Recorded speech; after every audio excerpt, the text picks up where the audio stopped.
Welcome to the Epcotian Adventure, a podcast where we'll talk about all things Disney, but we're Epcot-centered. including tips and tricks, festivals and favorites, and the very latest in our rankings and reviews. But we're still old enough to remember when, well, that's kind of the theme of the whole episode, so just keep listening. This is episode 65, 17 Things We Miss at Epcot. Or 17 Things We Miss at Epcot, and 3 we don't. So please, remain seated, keeping your hands, arms, feet, and legs inside the podcast as we embark on our Epcotian adventure.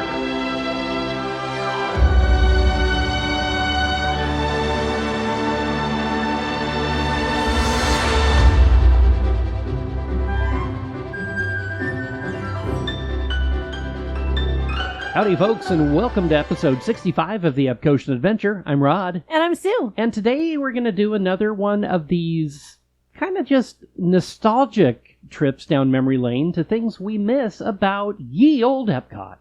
Ye old Epcot. It was a grand place, wasn't it? It was. Back in the 80s, 90s, 2000s. Some of these things actually didn't go away until maybe even 2020, but we still miss them. And some of them are original equipment that we just think should still be there, or that we just feel nostalgic about. You know, I appreciate all the new stuff coming to Epcot. Epcot now has that new park smell again, which I just love, but it has changed quite a bit from Walt Disney's original edutainment version, or the city version even, of Epcot, to what it is today. Which we still love. We really do.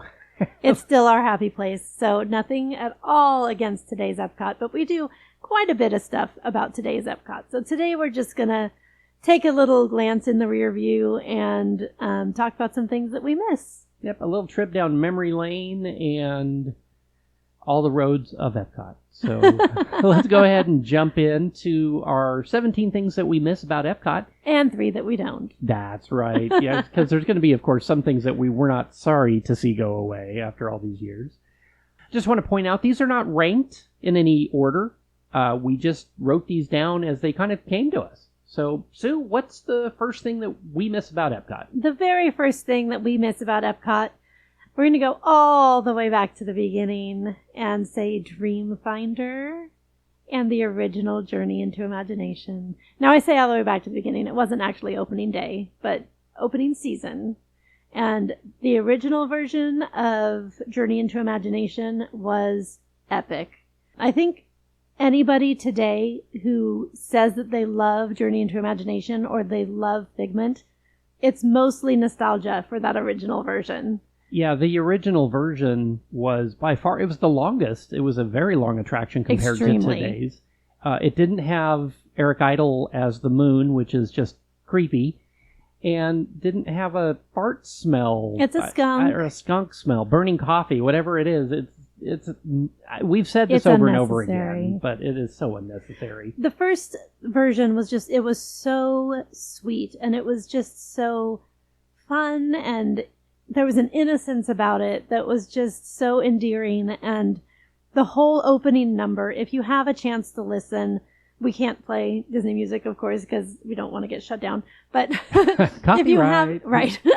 But if you have a chance to listen to that original song from Journey into Imagination, it's Dreamfinder actually creating Figment in the first verse, and he spells it out. It's the 2 tiny wings, eyes big and yellow, horns of a steer, but a lovable fellow. And he just goes through the whole thing, and it actually creates Figment, and it's so sweet. And then Figment helps him discover the imagination that lives in all of us, imagination that helps inspire.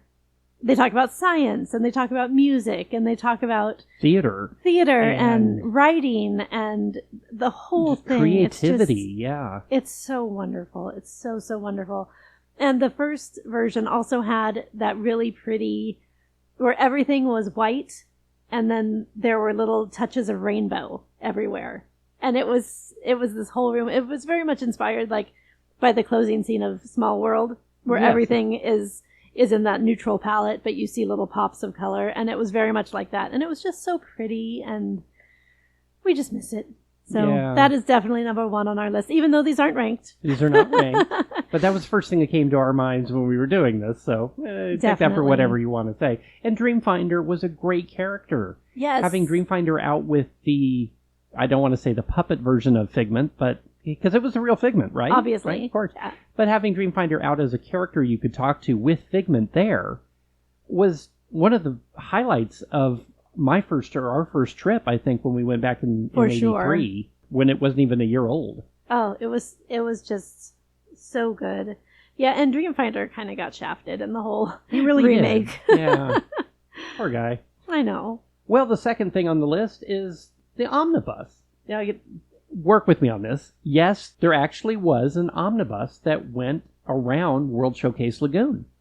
And it offered transportation for those tired, aching feet all the way up until and after closing of the park. It was a godsend. We actually were able to take it one time from Japan when we had a late evening dinner reservation over there. And you had to just walk back through Future World then to get to the main entrance and to your car or the monorail. And to be honest, the older I get, I really need more transportation options at Epcot. So that's kind of what I miss, is having some transportation options. And yes, I know there's a boat. The friendship boats go from one side of the lagoon to the other. I miss being able to go around the lagoon with something. So maybe not a bus. There's too many people now. But something would be nice to bring back to Epcot as a transportation option within the park. It was a really nice thing to have. Just a little bonus at the end of the night to not have to walk that extra distance was a nice thing. All right, number 3 on our list is, if we were ranking these, this would be my number 1, and this is Horizons. I still miss you, Horizons. Oh, anyone who got to experience Horizons wishes it was still there. I don't know a single person who got to experience it who's like, nah, we're better off without it. Not a single person. Horizons was the General Electric Carousel of Progress at Epcot. It was like the sequel to Carousel of Progress. Yeah, and the It music was all future. Optimistic, and it just gave you a sense of, yes, if you can dream it, you can do it. Which was the theme of that particular ride. Yeah. It was worked into the theme song. Right. I'll just throw this out there. If you get a chance, listen to the theme song on YouTube or Pandora or one of those places. It's infectious. It's also Sherman Brothers. Of course. Of course.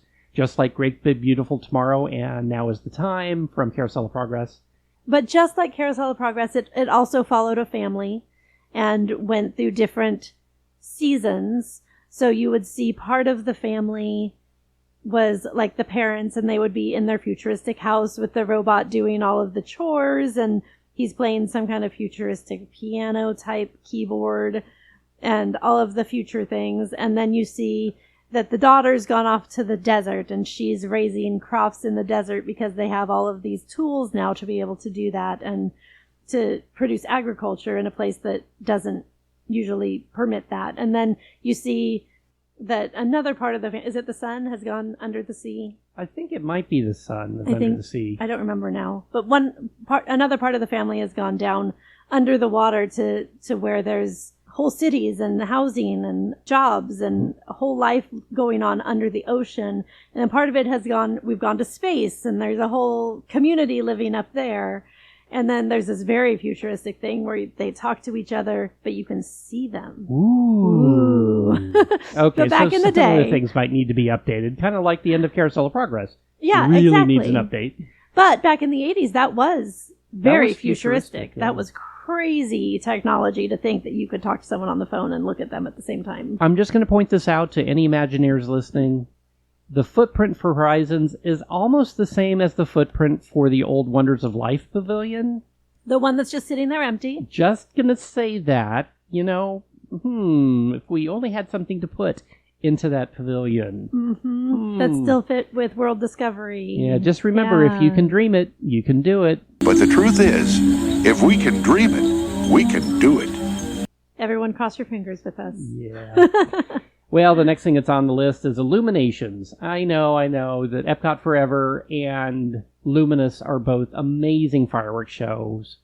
I miss Illuminations. I loved that show. It ran from just before the turn of the century, 2000, not 1900 for you old people like me, but from the 1999 up through just a couple years back. And it has some of the best Disney music ever created.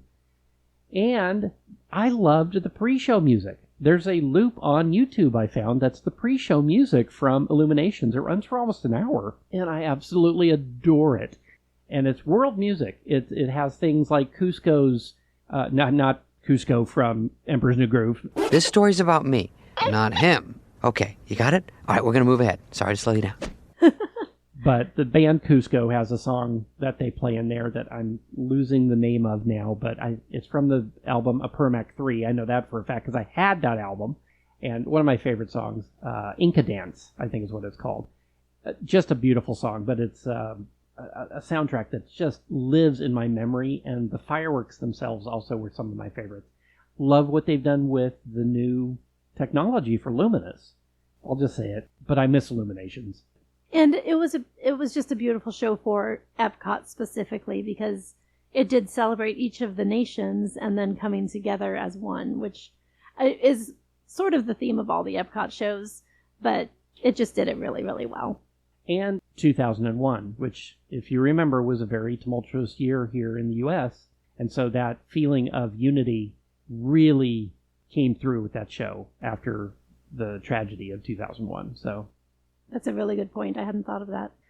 Going sort of hand in hand with that one, so to speak, is going to be the Tapestry of Nations and the Tapestry of Dreams. This music is maybe my favorite music ever, quite possibly one of my favorite pieces of music ever. Not just Disney music, not just parade music. It's so good. It just is. It's uplifting and it's powerful and it's just... It makes you want to dance along, but in this, like... relaxing kind of way. Yeah, yes. Like a relaxed, just like feeling the groove of the earth kind of thing. Well, it's so good. I miss Epcot having a parade. Yes, just in general. That's true. Yeah, it was the only time that Epcot ever really had a parade. The celebration starting with the turn of the century back in about 1999, and it ran for a few years as Tapestry of Nations, and then became Tapestry of Dreams. They changed the music just a little bit and changed the premise of the parade just a little bit, but it still had that same heart. Yes. Yeah, both of them are just beautiful. It's the Tapestry of Nations that I always go to in my head for that music, but they're both just gorgeous, absolutely gorgeous. And like you said, very similar. Yeah. But yeah, the whole idea of Epcot having a parade, I miss that. Again, like with the omnibus, where do we even put it? You know, there's so many people trying to drink around the world and trying to get from snack booth to snack booth. And I don't know, logistically, I don't know how it would even work, and these aren't even things that we're suggesting that they bring back, except Horizons. Right. But this is just one of those things that is nice to look back on. And again, please look up that music. It is just glorious. I'm going to preface this next one by saying I love Dame Judi Dench. We both do. However, the nostalgia side of me misses Walter Cronkite and Jeremy Irons doing their spiels in Spaceship Earth. They both were different enough, and again, different completely from Dame Judi Dench's version of the spiel, that they have a huge nostalgia part of my Epcot heart that wishes I could hear those again going through the attractions. So the next one is missing Walter Cronkite and Jeremy Irons within Spaceship Earth. It's not something, again, I would ever want to see come back officially. It would be fun to see it come back for a short period, kind of like how they switch out Soarin' with Soarin' over California, have Jeremy Irons' spiel come back. Like a grand and miraculous spaceship, our planet has sailed through the universe of time. And for a brief moment, we have been among its many passengers. And Walter Cronkite's. And now, your host, Walter Cronkite. For eons, our planet has drifted as a spaceship through the universe. And for a brief moment, we have been its passengers. Maybe even Vic Perrin from the original. Where have we come from? Where are we going? The answers begin in our past. I know the scenes have changed probably too much to do it, but it would be fun to somehow use AI even maybe to fill in those gaps somehow. But anyway, I just miss that. Spaceship Earth is one of those things that is so quintessential Epcot that, again, if you've never been, it's the icon of the park. It's not a golf ball. It's not a golf ball. It is a geospheric Geodesic sphere. Geodesic sphere. Thank you. Okay, it's a golf ball. No, it's not. But the right inside of that is the history of communication and how we have learned to communicate with each other. And each of the different times they've done a rehab for the attraction, they brought in a new person to do the spiel. Sue and I both have been privileged to have seen all 4 versions that have been in there. And I absolutely, just for the sake of nostalgia, miss those earlier versions. Don't want to see it changed. No. But they are talking about changing it. We've speculated on who might be the new voice, but I don't even want to put that out there because I love Dame Judy so much that we're just hoping it stays her for another long chunk of time. I think Tom Hanks would be a good voice. No, you're putting it out there again. Oh, okay. Morgan Freeman. I mean, we have to include him in the list. If you're gonna start, we might as well listen. Okay, there we go. But I'm just gonna put him out there. But I mean, come on, how could you not love that? Speaking of Spaceship Earth, and we were. Next up on our list is also a Spaceship Earth miss, because there's a scene as you're going through the early days where you see the Greeks. And in the prior version, it was the Greeks doing theater, and specifically Oedipus, which is classic Greek tragedy. They had the theater masks, they had the audience. I don't speak or understand Greek, but to my knowledge, they actually recorded actors doing parts of the Oedipus play and performing that. And that's what you heard as you went past. And it was about how Greek theater changed communication. It changed the way we think about so many things. And it was so important.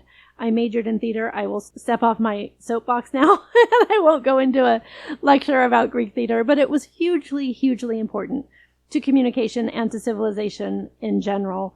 And they changed it to math. Really? Math? They changed it to math. Now I get it. Like, math is what led to computers, which is what led to the revolutions that we've seen and the quickening of all of the changes that we've seen in communication and technology and all of that. Like, I get it. Theater did not do that. Math did. And the Greeks did bring us that as well. So, yay them. They brought us everything. But I miss having that theatrical moment just because of my own theater roots. It was just really, really great to have that little moment in there of connection of, I know what they're doing and this is really, really cool. And then they went and changed it to my least favorite subject, which is math. Speaking of versions of older attractions. And we were. Which had really great voices. Gary Owens was a voice in the 70s. Actually, he was almost a voice of the 70s. He did so many voices in TV shows and in general back then.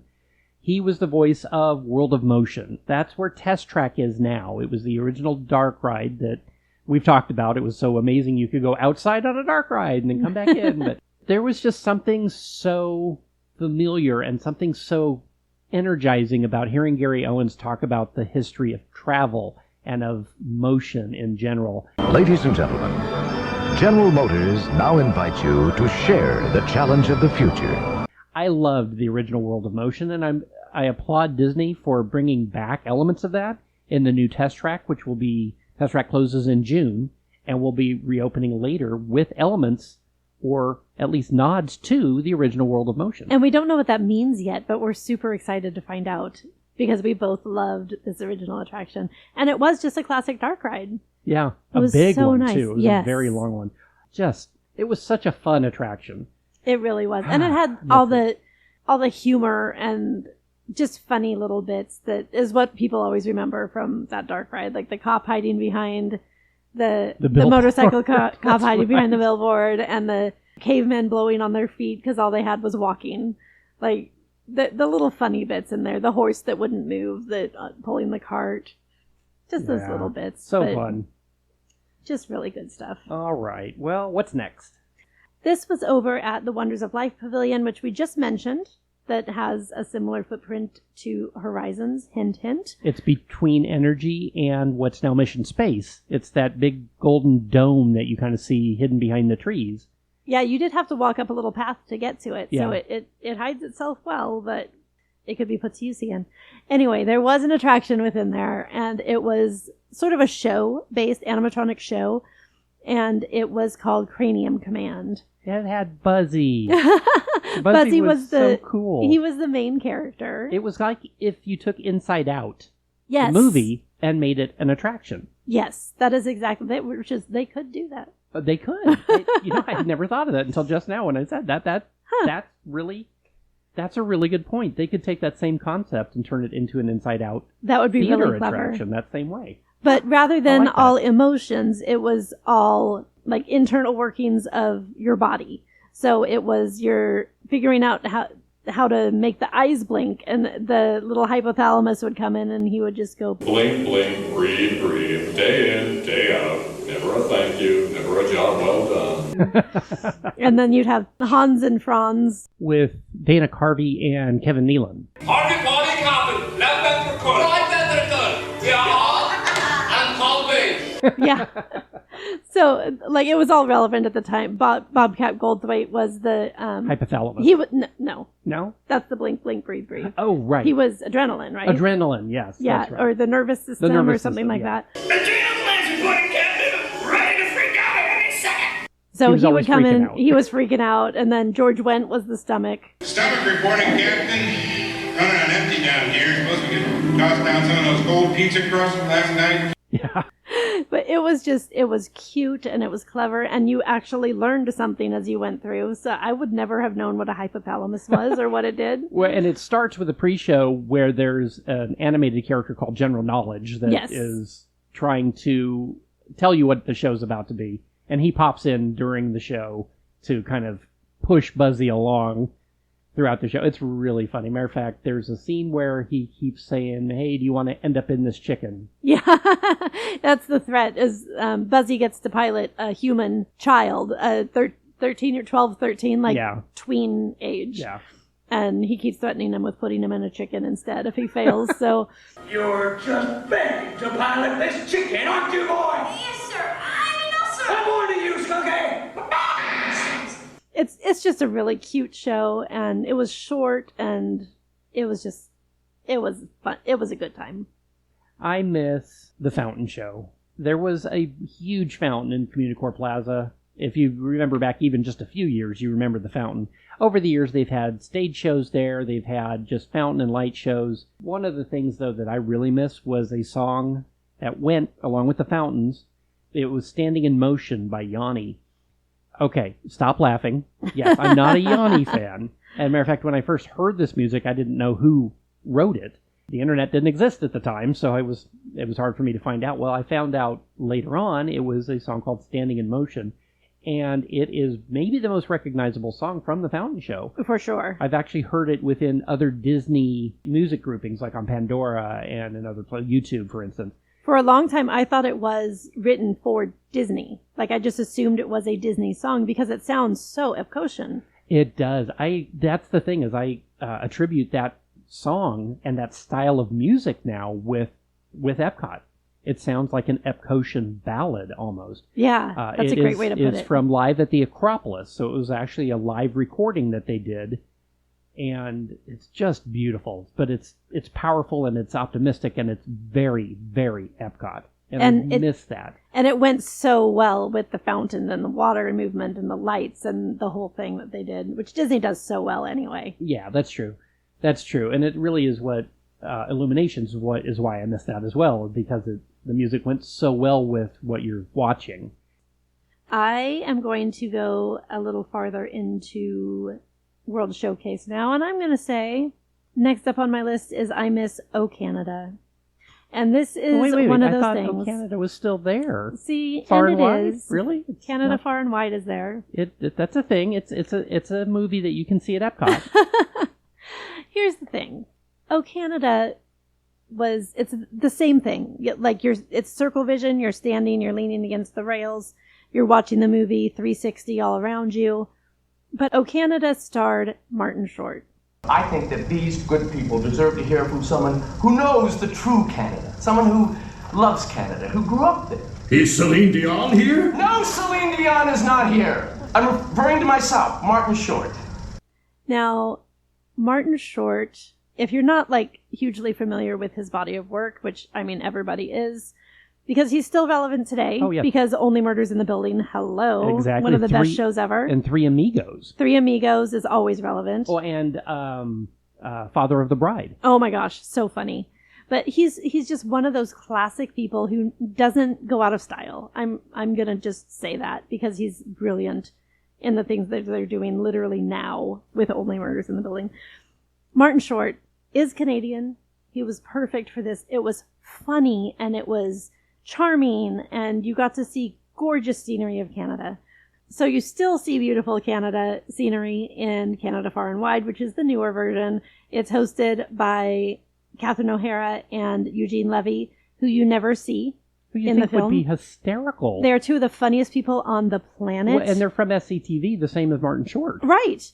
But they did all of the farce films, the mockumentary films, which are just so funny. Best in Show and Waiting for Guffman and all of those. They're just so funny. And now, of course, with Schitt's Creek, they're just hysterical. And Disney wrote them the script that is just as dry as unbuttered toast. And it's so disheartening because they're so funny. And the original version of O Canada was kind of a little drier as well. When they brought in Martin Short for the update, it just enlivened that whole attraction. I went and saw it every time I went to Epcot. It literally became a must-do for us. Yes. As a 360 film. Like, yeah, for that Circle does not Vision, happen. which is not a new technology by any stretch of the imagination now. And they could have done the same thing with Canada Far and Wide with Eugene Levy and Catherine O'Hara. It could have been just as funny and charming and wonderful. And it's not. And it's not. It was just a huge disappointment. So we definitely miss the Martin Short version of O Canada. Let's stay in Canada and let's talk about this. Disney, we're about to have an intervention with you because you let go a band from the Canada Pavilion that to this day is still one of the best musical acts in the history of the world. It's true. This was Off Kilter. Off Kilter was a Celtic rock band that played for 17 years at Epcot. And prior to that, some of them were in Johnny and the West End Boys over at Pleasure Island even. These people had been together forever. Fantastic vocals, fantastic bagpipes, fantastic guitar. Thank you, Randy. And Mark. And Mark, yes. And fantastic original music. My heart hurt the day that they were let go. It still hurts. It still hurts. We then saw them in concert out on tour a couple places in Tulsa. Mm-hmm. And in Tulsa again. And in Tulsa again. They have since disbanded, which just, my heart hurts for this group. They were so good together over all those years, but I will never forget the years being able to go see Off Kilter at Epcot. There were times I would fly in from California on those $9 Spirit flights overnight just to see Off Kilter for a weekend and then fly home. No joke. I actually did that multiple times. Anyway. I know you've heard us talk about Off Kilter before, but it's been a minute, so it's worth talking about them again. Because, yeah, that was a huge mistake. Yeah, look up their body of work on YouTube and on Apple Music. You can still purchase their CDs online. Just look for Off Kilter. And there's a couple different bands that have a similar name. Or album names for that. So. Yeah. Celtic Armadillo is a great one. One More Time is their last one they did. There's a live album. There's, I think, 2 others, too, that they had. And it's got classical Irish and Celtic and Scottish music. But then they have a lot of rocked up versions of things that I cannot talk about this band enough. They literally are my favorite group, of all time. And we miss you, Off Kilter. All right, Rod, what's your one favorite Off Kilter song that you want to tell people to go look up? Oh, my heavens. I have so many favorite Off Kilter songs. I would say Danny Boy, which again is an old Irish classic. I'll go with another classic while we're doing that and say Whiskey in the Jar. Whiskey in the Jar. Their Loch version Lomond. of that is amazing. Yes. The Fields of Athenry. Oh. We actually were in Ireland. Oh, it's been eight years ago now, maybe. Years, yeah. Driving down their road, we saw the city of Athenry and pulled off to be at a field of Athenry because of Off Kilter playing that old classic. We also took a walk in the Irish Rain, which is another one of their songs. Oh, that was a great one as well. Yeah.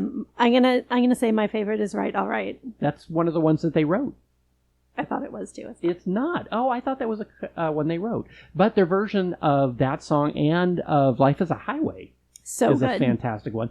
The summer of '69, they used to do that one live, the Bryan Adams classic. I don't think that one made it to a CD. It never did make it to a CD, but you can find it on YouTube of them doing it in concert at Epcot. So this episode is called Off Kilter and Friends. And I guess we should probably move on to the next one, but we will forever miss going to see Off Kilter at the Canada stage. So Disney, if you're listening, reunion tour. Oh, that'd be great. I know, right? I mean, the 50th is coming up in a couple years. True. Come on. Oh, my heavens. For Epcot? In 10 years. Oy. Well, 9 years. That makes me hurt. A little bit. Moving on. Next up, let's go over to another classic attraction and Universe of Energy. But I don't really miss that ride. The ride itself, slow moving. It was a great place to sleep. It was a great nap ride. But I do miss the pre-show. Ellen DeGeneres is such a marvel. She is just such an amazing comedian. Her timing just cracks me up every time. But that pre-show was just full of gems that we still quote to this day. Oh, heavens, yes. Rod, play us a few of them. Oh my gosh! What? It's my old college roommate, Judy Peterson. I had the best nickname for her, though. What was that? Stupid Judy. Now, as most of you know, when someone falls asleep watching TV, that person is going to have a what? A crick in the neck? Bad hair day. A dream sequence. That's right, ma'am, a dream sequence. Actually, we should get some fog in here. Always nice to spice up a dream sequence with fog. No, not in here. Over there. And those of you who are just walking in right now, you're late. Where have you been? I love your hair. No, not you. No, I mean, it's all right, but that's cute. Yeah. Got it? Good. If you don't, then that's your problem because you're late. And you think about that next time. See, I mean, it's just good times all around. If you saw it, you know what we're talking about. If you didn't, we are very sad for you. You can probably look up the whole pre-show on YouTube. I haven't done it, but I'm sure it's there. I have, and I listen to it almost daily. Nice. It's a good one. It's just funny. The next piece that I miss, it's just a little bitty thing, but it was the fiber optic in the ground outside of Communicore Plaza. It's been replaced now with a new lighting system in the Central Plaza by where Walt is now. I think they call that Celebration Plaza. Celebration Plaza. That is correct. This was more towards the center of the plaza, right behind Spaceship Earth. It was always blocked off for vehicle traffic, so it had these pylons and planters around it because you couldn't drive across it. I asked about that at one time, why they didn't expand that, and a kind cast member explained it to me. It was literally fiber optic in the ground, and if you would drive across it, it would break it. That would be bad. But it was there for so many decades, and it was such a neat thing to see at night. I love what they've done in Celebration Plaza. Oh, heavens, yes. Nothing against what they have put in there, because it's beautiful. But it was so magical to look at the tiny little lights as if the whole ground had been pixie dusted at night. It was just beautiful. Next up, we're going to go back into World Showcase, and this is one that just disappeared not very many years ago, actually. And this is the living statues in Italy. This was part of the fun of going through Italy. Streetmosphere, yes. Live entertainment. Live entertainment's important. We love it. And this was one of the few things that would draw people in to Italy because it's an easy one to walk past.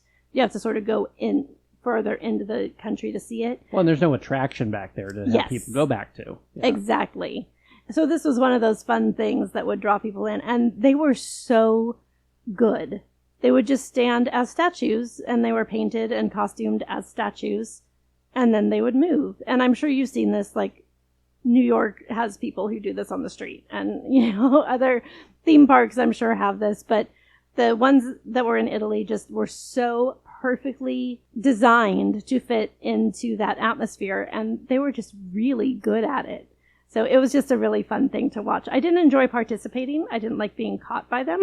But it was fun to watch other people get caught by them, trying to take a picture, and then suddenly the statue's posing with you. It was a good time. The next one on my list is something that I literally wrote down next to it. Silly and useless, but very Epcotian. This is the hydrolators at the old Living Seas Pavilion. It was something you would go into like an elevator, and supposedly you went down under the ground into the ocean, like below the ocean, and went to Sea Base Alpha.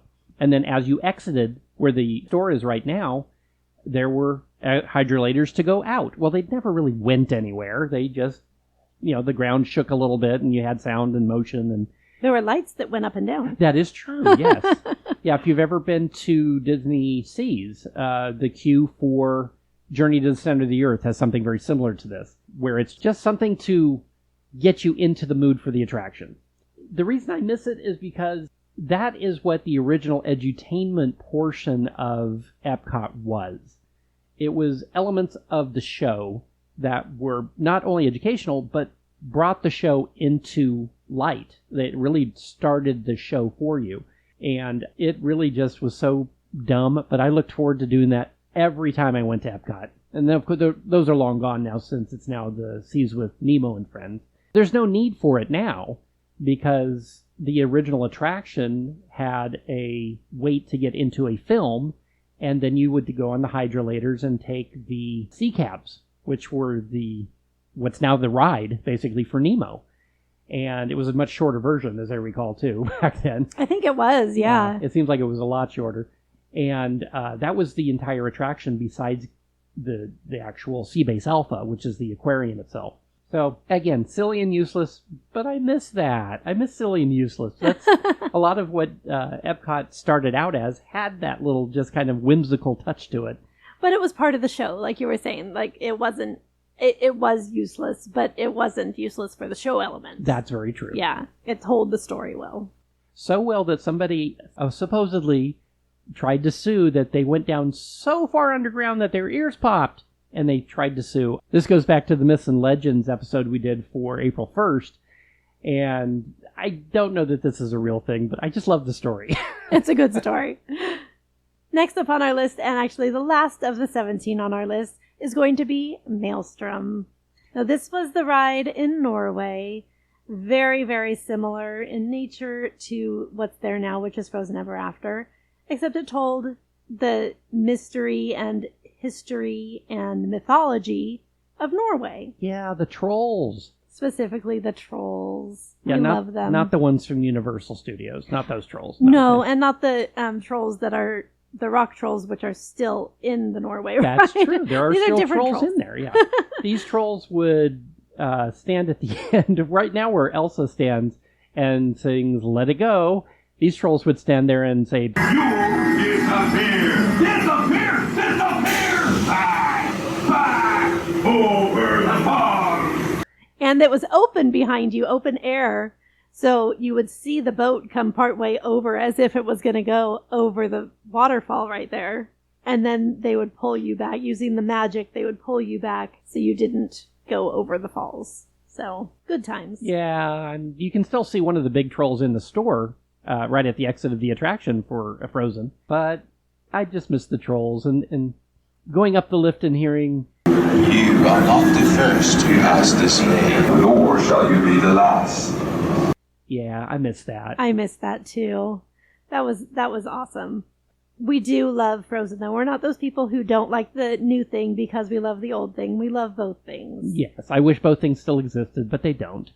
And now seeing what is at Fantasy Springs at Disney Seas for Frozen. That looks amazing. We got cheated at Epcot. Oh my gosh. Anyway, we have not been to Fantasy Springs yet at Disney Seas. It's on our list of places to go, but yeah, not yet. I've just seen it on videos. Oh, I have to go see that. We do. Well, here's 3 things we don't miss. Yeah, we had to end the list with a couple things that we're kind of glad are gone. I'm just going to say 2 words. Lake tacos. Right? Okay, I'm going to say more than 2 words. I'm glad the lake tacos are gone. I loved the show. Well, explain what lake tacos are. I'm sorry. After Illuminations, a show called Harmonious came out. And what they used to do for Illuminations was bring out a big globe, and they would float it out and put it in place about halfway through the day. So you spent half of the day being able to look across World Showcase Lagoon unimpeded. with Harmonious, they brought in these giant, kind of curved lake tacos. Lake tacos. That's all you can call them, is lake tacos. And they were there permanently for that show. And they so lived in the water. As soon as you walked into the park and tried to look across to America or Italy or Germany, all you saw were lake tacos. And it just ruined the aesthetics of the park in general, in my opinion. Again, great technology, great show, just poor design work, in my opinion, for how those were going to be there all the time. Yes, so agreed. I am glad the lake tacos are gone. Amen. So glad those things are gone. Mine on this list of things we don't miss is going to be the original 3D show that they showed at Epcot, and that is Magic Journeys. That show was just creepy. We've heard people who are very nostalgic for this show that it would have made the top of their list of things that they miss. That's just not us. The music creeps me out. The clowns. 3D clowns. No. There's no excuse for 3D clowns. There's just not. Yeah, I love that Eastman Kodak came up with a brand new 3D effect, basically, or process for the film. So technologically, it was a beautiful film. Yes. It was just creepy to watch. Not my jam at all. So glad it got replaced. It was replaced by Captain EO. And now there's nothing 3D in there now. It's just the shorts. It's the shorts now from That's Pixar. where Pixar shorts are. So it's at the Imagination Pavilion on the left-hand side. It's its own attraction, and most people don't even know it's there. And it has Lightning Lane. Yeah. Why? I have no idea. Please don't waste a Lightning Lane on Please this. do not. No. Last thing, and it's right next door. It's Imagination version 2. We've talked about Imagination at the very beginning and how the original was so good. The new one has the Figment farts and the creepy man in the moon. Well, version 2 is even worse. It didn't even have Figment. What were they thinking? Really? Come on, WDI. What were you thinking? Seriously, I blame Eisner. I don't know who to blame for that one. It was so when in weird. doubt, blame Eisner. Well, that's true. Okay. And Sorry, Michael. If that was you, yeah, that was not a good decision. But to take the only original IP, and at the time the only IP in the park, because Mickey and friends, like all of the princesses, they weren't part of Epcot. Right. That's why Figment was such a big deal originally, because he was the IP that was created for the park. Figment and Dreamfinder. And then to redo the ride, taking out Figment and Dreamfinder. And both. Dreamfinder. At least Figment made a comeback. That's Dreamfinder's true. still lost in the ethos somewhere. Poor guy. But oh my goodness. Yeah, so they changed it to Journey into Your Imagination because they removed Figment. So they made it all about you as the writer. And it did not work. It was so unmagical. It lost the innocence that you mentioned at the very beginning of this episode. It lost the innocence. It lost the whimsy. It lost the spark. It lost the Disney. Yeah. But there is hope that something will come in and replace that attraction. I keep hearing Inside Out maybe coming to that attraction. That would be fun. As a replacement. I would still love to see Figment and Dreamfinder version 4. I would love that. That's just me. I think Inside Out would make a great attraction. I would hate to see it replace Figment. I want to see Inside Out come in as Cranium Command. Yes. That's what should go in the theater next door. That would be Take super out cool. the Shorts Theater and put Inside Out as an attraction there, like you did as a bigger version of the original Cranium Command. That would be cool. That would be so much fun. Oh my gosh, Disney, are you listening? Hey, Right? There we go. Well, let us know what you miss about the old original Epcot, or just even Epcot in the last couple of years. We'd love to know. It's been through big changes, so what are some things that you miss? What are some things that you don't miss? Before we go, we'd like to give a big thank you to Riley Piper, Paul Trett, Joey Humphrey, and Evan Piper for their help and support. Our theme music composer is Jason Patrick Rowan, whose music is licensed through Pond 5. And, of course, thank you, Phoenician. Thank you, Phoenicians. And don't forget to rate, review, like, and subscribe. It really does help other people find us.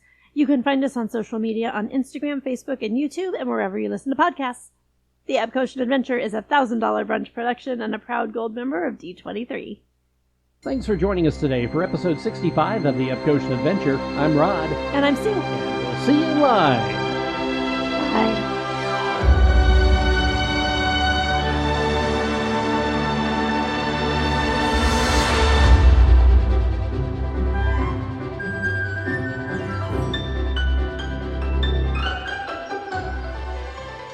It is hosted now by Catherine O'Hara and Jean Levy, who are two of the funniest people on the planet. Mm-hmm. Well, we're good friends, so I call him. Oh, okay. We're Jean. like that. Okay, let me start over.